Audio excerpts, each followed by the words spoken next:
मुझे बेहद खुशी है कि तुरंत मनीष जी ने बयान दिया कि मैं सब तरह की जांच के लिए तैयार हूं, सीबीआई, ईडी जो जांच करना चाहे जांच कर ले। मनीष जी धमकी नहीं दी कि मैं तुम्हारे ऊपर डिफेमेशन के केस कर दूंगा, ये कर दूंगा, वो कर दूंगा। अरे क्यों कर दूंगा, जब कुछ करा ही नहीं तो कर लो जांच।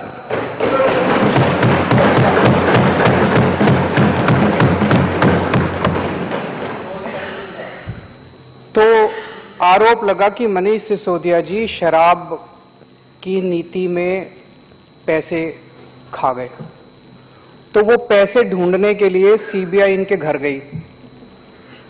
तो खूब ढूंढा उन्होंने, चारों तरफ काफी देर ढूंढा, सारा 14 घंटे तक उन्होंने ढूंढा,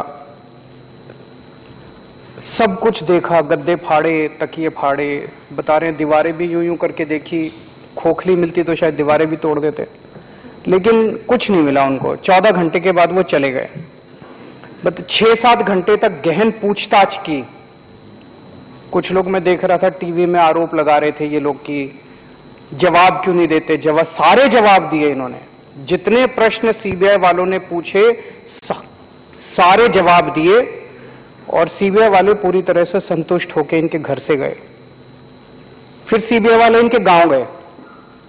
गांव में सारे गांव वालों से पूछा, भाई मनीष सिसोदिया ने कोई प्रॉपर्टी खरीदी हो, जमीन खरीदी हो, कोई खेती की जमीन खरीदी हो, कोई मकान खरीदा हो, कोई कुछ नहीं मिला। फिर इनके लॉकर चेक करने के लिए गए, उनको लगा शायद यहां कोई ज्वेलरी हो, पैसे। मोटे मोटे तौर पे सारा देश देख रहा है, भाई सारी जांच कर ली, सब कुछ कर लिया, कुछ नहीं मिला, पाक साफ। एक तरह से मैं बार बार कहता हूं कि हम लोग बार बार प्रधानमंत्री मोदी जी से ईमानदारी का सर्टिफिकेट लेके आए हैं, तो एक बार फिर से प्रधानमंत्री जी ने मनीष सिसोदिया को ईमानदारी का सर्टिफिकेट दिया है कि तुम सबसे ईमानदार। बाकी राजनीति तो चलती रहेगी, गिरफ्तारी जो है वो तो राजनीतिक होगी। मैं ये देख रहा था कि इस तरह के झूठे सच्चे केस कर करके, इंक्वायरी कर करके मिलता क्या है इनको। मानव जीवन का मुझे लगता है 3-4 हजार साल का इतिहास है। इन 3-4 हजार साल में शायद आम आदमी पार्टी ऐसी पार्टी है जिसके ऊपर सबसे ज्यादा केस हुए होंगे पूरी दुनिया में, पूरे इंसान। मैं सारा आज डेटा लेके आया हूं। हमारे 49 एमएलए के ऊपर 169 केस हुए हैं। छोटी सी पार्टी है, अभी अभी पैदा हुई है, और हमारे ऊपर 169 केस कर दिए इन्होंने। 49 एमएलए पे 169 केस कर दिए। 169 में से 134 केस खत्म हो गए, कोर्ट ने खत्म कर दिए। कोर्ट ने कहा भी कुछ नहीं है इन केस में। खूब डांटा इनको, पुलिस वगैरह को, कि क्या बेकार की केस। 35 केस अभी पेंडिंग है, वो भी खत्म हो जाएंगे थोड़े बहुत दिन में। इसमें मैं देख रहा था 16 केस मेरे ऊपर करे थे इन्होंने। 16 में से 12 में तो मैं बरी हो गया, 4 पेंडिंग है। 13 केस मनीष जी के ऊपर करे थे, उसमें से 10 में ये बरी हो गए, 3 पेंडिंग है। जैन साहब के ऊपर 4 केस करे थे, 2 में बरी हो गए, 2 पेंडिंग है। दिनेश मोहनिया पे 10 केस करे थे, 9 में बरी हो गए, 1 पेंडिंग है। वंदना कुमारी पे 6 केस करे थे, सारे बरी हो गए। अखिलेश त्रिपाठी पे 4 करे थे, 3 बरी हो गए। इस तरह से पूरी लिस्ट है 49 एमएलए की। इन्होंने हमारी बोले बसों की खरीद पे घोटाला हो गया, कर लो जी, आ जाओ जांच कर लो। कर ली सारी जांच, कुछ नहीं मिला, एक नए पैसे का कुछ नहीं मिला। बोले शराब पॉलिसी में घोटाला हो गया, उसमें कुछ नहीं मिला अभी तक। तो स्कूलों में घोटाला हो गया, सारे स्कूलों की भी जांच, 4 साल हो गए इनको स्कूलों की जांच करते करते, उसमें भी कुछ नहीं मिला। मोहल्ला क्लिनिक में बोले खूब घोटाला हो गया, उसमें भी कुछ नहीं मिला। बोले अस्पतालों में घोटाला हो गया, अस्पतालों के कंस्ट्रक्शन में, दवाइयों में, पता नहीं क्या क्या, वो सारी जांच कर ली, उसमें कुछ नहीं मिला। कोरोना के वक्त बोले घोटाला हो गया, पूरी दुनिया कह रही है कोरोना में हम लोगों ने बड़ा अच्छा काम किया, बोले घोटाला हो गया, उसकी भी जांच कर ली। बोले सड़कों के निर्माण में घोटाला हो गया, उसकी भी जांच कर ली, उसमें भी कुछ नहीं मिला। इससे क्या फायदा है? इससे कोई देश का फायदा है ऐसी झूठी सच्ची जांच करके? देश का टाइम खराब कर रहे हो, लोगों का टाइम खराब कर रहे हो, काम में अड़चन अड़ा रहे हो, रोज नई नई उलट पुलट जांच कर रहे हो। एक जरूर हुआ है, जब से इन्होंने मनीष सिसोदिया क्या रेड मारी है, गुजरात में हमारा 4% वोट शेयर बढ़ गया। जिस दिन ये इनको गिरफ्तार करेंगे मुझे लगता है 6% वोट और बढ़ जाएगा।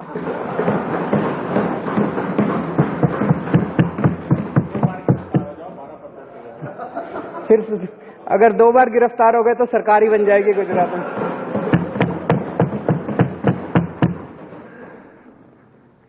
आज देश में राष्ट्रीय स्तर पे 2 ही पार्टियां बची हैं। एक है कट्टर ईमानदार पार्टी और एक है कट्टर बेईमान पार्टी। 2 ही पार्टियां हैं। कट्टर ईमानदार पार्टी है, उसमें सारे उनके नेता, मंत्री, मुख्यमंत्री, विधायक सब ईमानदार हैं। और जो कट्टर बेईमान पार्टी है उसमें रोज भ्रष्टाचार सुनने को मिलता है, रोज भ्रष्टाचार। कल सुन रहे थे कर्नाटक के अंदर ठेकेदार खड़े होकर कह रहे थे, खुलेआम कभी नहीं हुआ होगा ऐसा, वो डर भी निकल गया उनका। ठेकेदार खड़े होकर कह रहे हैं, कोई कह रहा है मेरे से 30% पैसे खा गए, मेरे से 40% पैसे। कट्टर बेईमान पार्टी वो है जो जहरीली शराब बेचती है। कट्टर पार्टी बेईमान पार्टी वो है जो नशा बेचती है इस देश के अंदर। कट्टर बेईमान पार्टी है जो 20-20 करोड़ 50-50 करोड़ रुपए में एमएलए खरीदती है। कट्टर ईमानदार पार्टी जनता के टैक्स के पैसे को स्कूल और अस्पताल बनाती है। कट्टर ईमानदार पार्टी उससे स्कूल बनाती है, अस्पताल बनाती है। और कट्टर बेईमान पार्टी जनता से टैक्स लेके और अपने दोस्तों के कर्जे माफ करती है, उनसे एमएलए खरीदती है।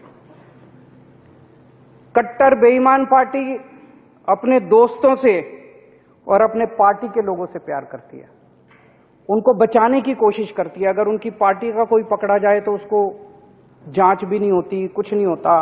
उनका कोई दोस्त पकड़ा जाए चोरी करते हुए तो उसका कुछ नहीं होता। कट्टर ईमानदार पार्टी देश से प्यार करती है। अगर उनका अपना भी कोई फंसे तो उसको बख्शती नहीं है कट्टर ईमानदार पार्टी। कट्टर बेईमान पार्टी है जिसमें कम पढ़े लिखे लोग हैं, आधे से ज्यादा अनपढ़ लोग हैं, कईयों की फर्जी डिग्रियां हैं उनके नेताओं की। कट्टर ईमानदार पार्टी वो है जिसके पास पढ़े लिखे लोग हैं, आईआईटी के लोग हैं, पर डिग्री असली है। कट्टर ईमानदार पार्टी के पास अच्छी टीम है, समझ है, विजन है। कट्टर बेईमान पार्टी है जो 24 घंटे गुंडागर्दी, लड़ाई झगड़ा, पूरे देश में बेईमान पार्टी को पता चल जाए किसी ने बलात्कार किया, उसको पार्टी में शामिल कराने के लिए पहुंच जाते हैं। औरतों को गंदी गंदी गालियां देते हैं ये। और कट्टर ईमानदार पार्टी है जो शरीफों की पार्टी है, महिलाओं की इज्जत करती है। कट्टर बेईमान पार्टी है जो दोस्तों की फिक्र करती है, दोस्तवाद करती है, दोस्तों के लिए कुछ भी करने को तैयार है। कट्टर ईमानदार पार्टी है जो भारत की परवाह करती है, भारतवाद करती है। और जैसा अभी राजेंद्र गौतम जी ने कहा कि कट्टर ईमानदार पार्टी है जो भारत को दुनिया का नंबर 1 देश बनाना चाहती है। और कट्टर बेईमान पार्टी वो है जो अपने दोस्त को दुनिया का नंबर 1 बनाना चाहती है। मैं कहता हूं मैं फ्री बिजली देना चाहता हूं, बताओ क्या गलत करता हूं? पैसा स्विस बैंकों में नहीं ले जा रहा, जनता को फ्री बिजली। ये इतनी गंदी गंदी गालियां देते हैं, मैं देखता हूं इतनी गंदी गंदी गालियां देते हैं मेरे को। मैं कहता हूं मैं स्कूल और अस्पताल बनाना चाहता हूं देश में। दिल्ली में हमने इतने अच्छे अच्छे स्कूल बनाए, इतने अच्छे अच्छे, जैसे ही मैं कहता हूं मैं स्कूल अस्पताल बनाऊंगा मेरे ऊपर केस कर देते हैं। ये इतने केस कर दिए इन लोगों ने मेरे ऊपर। मैं पूछना चाहता हूं कि स्कूल और अस्पताल बनाए बिना क्या देश की तरक्की हो सकती है? बिल्कुल नहीं हो सकती देश की तरक्की। तो आज 2 मांग हम कर रहे हैं इनसे। एक तो ये जो एमएलए खरीदते हो तुम, इन्होंने महाराष्ट्र में, मध्य प्रदेश में, गोवा में, कर्नाटक में, आसाम में, अरुणाचल प्रदेश में, बिहार में, अब झारखंड में करने जा रहे हैं। बता रहे हैं 20-20 करोड़ से 50-50 करोड़ रुपए तक के एमएलए खरीदे हैं। 6300 करोड़ रुपए इन्होंने एमएलए खरीदने में खर्च कर दिए, जिसकी वजह से देश में पेट्रोल और डीजल के दाम बढ़ गए। तो आज पहली मांग तो इस देश के लोगों की आ रही है, एमएलए खरीदना बंद करो, बहुत हो गई गुंडागर्दी, सरेआम मंडी बना रखी है इन्होंने एमएलए की। एमएलए खरीदना बंद करो और ये पेट्रोल और डीजल के दाम कम करो। और दूसरी मांग है कि ये कर्जे जो तुम लोगों ने अपने दोस्तों के कर्जे माफ करते हो, ये सारा पैसा रिकवर किया जाना चाहिए और किसानों के और स्टूडेंट्स के कर्जे माफ किए जाने चाहिए, ना कि दोस्तों के कर्जे माफ।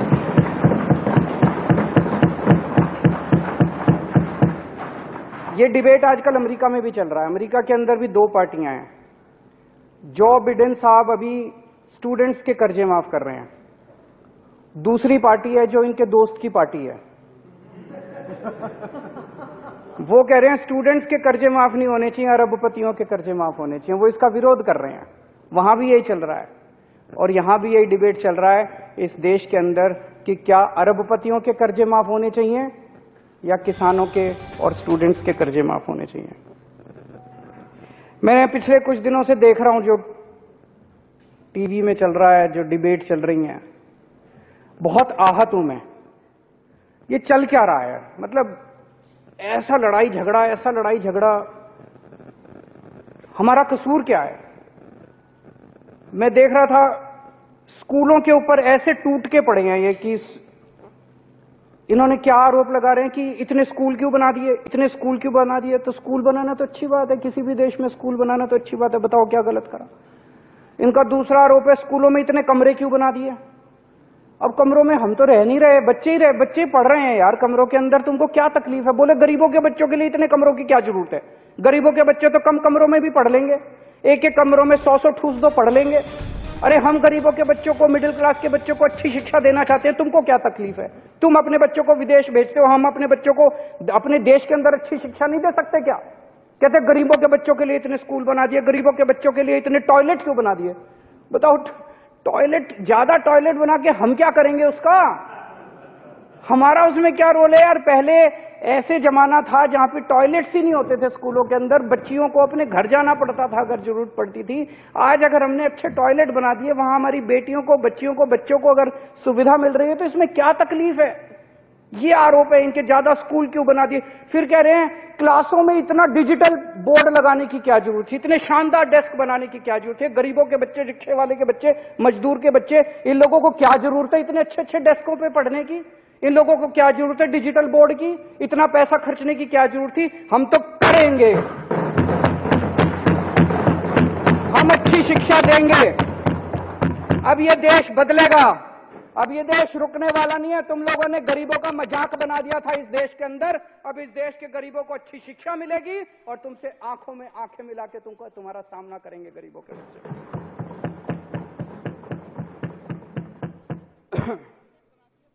पहले कहते थे केजरीवाल ने एक भी स्कूल नहीं बनाया, केजरीवाल ने एक भी स्कूल नहीं बनाया, केजरीवाल ने एक भी स्कूल नहीं बनाया। आजकल क्लासों में इतना डिजिटल बोर्ड लगाने की क्या जरूरत थी, इतने शानदार डेस्क बनाने की क्या जरूरत है? गरीबों के बच्चे, रिक्शे वाले के बच्चे, मजदूर के बच्चे, इन लोगों को क्या जरूरत है इतने अच्छे अच्छे डेस्कों पे पढ़ने की? इन लोगों को क्या जरूरत है डिजिटल बोर्ड की? इतना पैसा खर्चने की क्या जरूरत थी? हम तो करेंगे,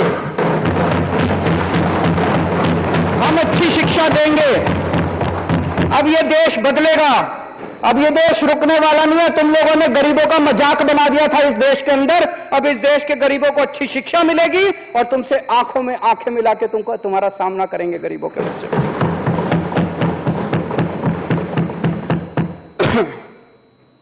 पहले कहते थे केजरीवाल ने एक भी स्कूल नहीं बनाया, केजरीवाल ने एक भी स्कूल नहीं बनाया, केजरीवाल ने एक भी स्कूल नहीं बनाया। आजकल कहते हैं केजरीवाल ने ज्यादा स्कूल बना दिए, केजरीवाल। मतलब मैं समझ नहीं पा रहा। ये मैंने कहा कि जो कट्टर बेईमान पार्टी है इस देश की, वो अनपढ़ लोगों की पार्टी है, डिग्री नहीं है उनके पास, समझ नहीं है उनके, बेवकूफों की भी पार्टी है ये।